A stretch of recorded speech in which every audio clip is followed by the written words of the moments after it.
Support for Radio Friends comes from La Brunnerie Financial, where they work to ensure a lifetime of financial security for people from all walks of life, from investment services to retirement plans. If you're looking for a trustworthy company that has the experience and knowledge to put your interests first, contact La Brunnerie Financial, a community-based investment counseling firm since 1966.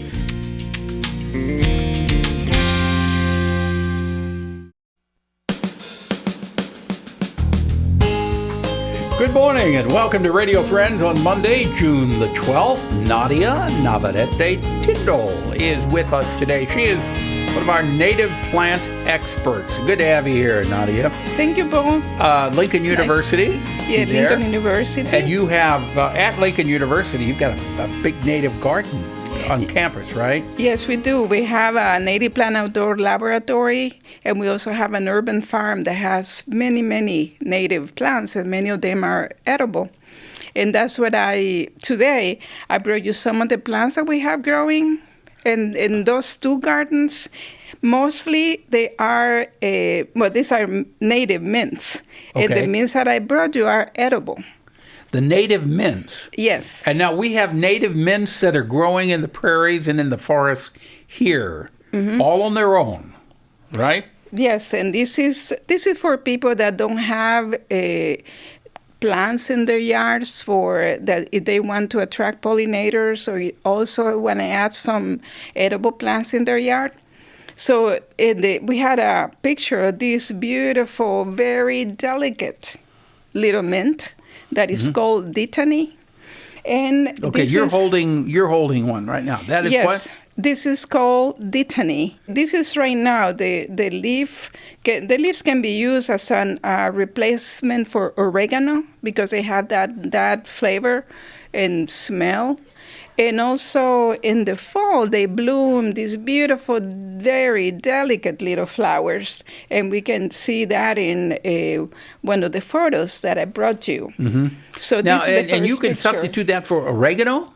Yes, because you got to dry it, though, right? Yes. Okay. It is very, yes, well, not necessarily. You can use it right now. They are already dry enough to be used like any other mint. Okay. Some of the other pictures that you brought along, you have the little purple, they look like little purple flowers. And the leaf looks like a traditional mint, but it is what? This is called Blephila ciliata, is the scientific name. And it is also, but the common name is Ohio horsemint. This photo, I took it a couple of days at home. So you can grow this plant. Dittany and also this one are shade tolerant. So you can put them in a kind of semi-shade area in your garden, and they don't need to be watered because they don't need to be watered. No. But now they're growing wild here in Missouri. Yeah, so of course nobody waters them in the wild, but in your garden, and just to get them established, then you do need to water. But once established, no need of watering. And will they come back year after year after year? Yes, they are all perennials, which means that they will come back every year after year. Okay. And we have another picture of this same Blephila or Ohio horsemint. This is growing in our yard. Really a very pretty flower. Yeah, and they're very attractive for pollinators. And there are butterflies and bees and little, even native wasps, and also some other insects will feed on the flowers. And these particular plants will grow in semi-shade? Yes, these two. And it's okay for them to have full sunshine too, correct? Yes, they do, but they kind of prefer to be in the shade. If you don't have another option, it's okay. They won't last too long, the flowers. But if they're in the shade, they seem to thrive better. Naturally, they grow in open woodlands. And the next one is This is the leaves of the Monarda fistulosa, which is a bergamot. It's very common here in Missouri, and it's very, as you can see, we have a honeybee on the flower. This is also actually in one of our gardens at Lincoln. And it makes a purple flower with little spikes, and this is an attractor of the honeybees? Yes, it is. And also, this plant is edible. The leaves can be used for savory dishes. People use it also as to replace oregano, but you can also make tea. And it's part of your Earl Grey tea. So is this a sunny plant that needs a lot of sunshine? This one prefers to be in the sun, but it tolerates some shade, not too shady.